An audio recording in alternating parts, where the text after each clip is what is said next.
நோன்பு பெருநாள் கவிதை. இது செவியோரம் கவிதை கூறும் நேரம். கவிதாயினி டெல் தோட்ட இஸ்ரா. ஒரு திங்கள் கடந்து மறுதிங்கள் பிறையன்று பெருநாளை கொண்டாடும் முகமது நபி உம்மத்தே, உங்களுக்கு ஈத் முபாரக். உண்டி சுருங்கி தொண்டை தாகித்து கொண்ட உபவாசத்துக்கு இன்று பரிசளிப்பு விழா.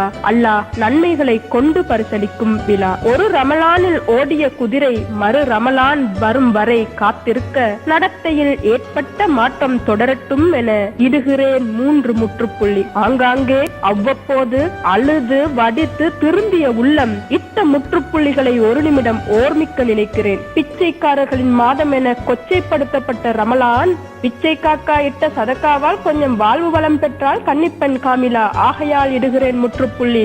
இனி யாசகம் இல்லா ஒரு ரமலானுக்கு. பக்துக்கள் தவறாது, சப்புகள் குறையாது, மஸ்ஜிதுகள் நிரம்பியது ரமலானில். ஆகையால் இடுகிறேன் முற்றுப்புள்ளி. இனியும் குறையாது நிரம்பும் சப்புகளினை. தூசிகள் தட்டப்பட்ட குர்ஆனின் மனம் வீசிய மாதம் ரமலான். பூட்டியே வைக்கப்பட்ட தொலைக்காட்சி பெட்டியின் நேரம் சேமிக்கப்பட்ட மாதம் ரமலான். ஆகையால் இடுகிறேன் முற்றுப்புள்ளி. ஆடம்பரத்துக்கும் ஆர்ப்பாட்டத்துக்கும் மூட்டை கட்டப்பட்ட மாதம் ரமலான். பட்ஜெட்டுகள் அதிகரித்து மிச்ச சொச்சத்துக்கு கடனும் எடுக்க வழிகாட்டாம் மாதம் ரமலான். ஆகையால் இடுகிறேன் முற்றுப்புள்ளி. இனி ஒரு துண்டு விழா ஈதுல் ஃபித்ருக்கு. மீண்டும் குதிரை காணட்டும் ரமலானே, பூண்ட உறுதி நிலைக்கட்டும் வாழ்வில். நீண்ட கைகள் நிரம்பட்டும் உதவட்டும், முற்றுப்புள்ளிகள் தொடரட்டும் முற்று பெறாது. பெருநாள் தினம் இன்று பலர் செவி சொல்ல பரிந்துரைத்த நண்பருக்கும் பதிவிட்ட தோழனுக்கும் பக்குவமாய் செவித்தாழ்த்தி காத்திருந்த உங்கள் அனைவருக்கும் இதயம் கனிந்த ஈதுல் ஃபித்ர் நல்வாழ்த்துக்கள்.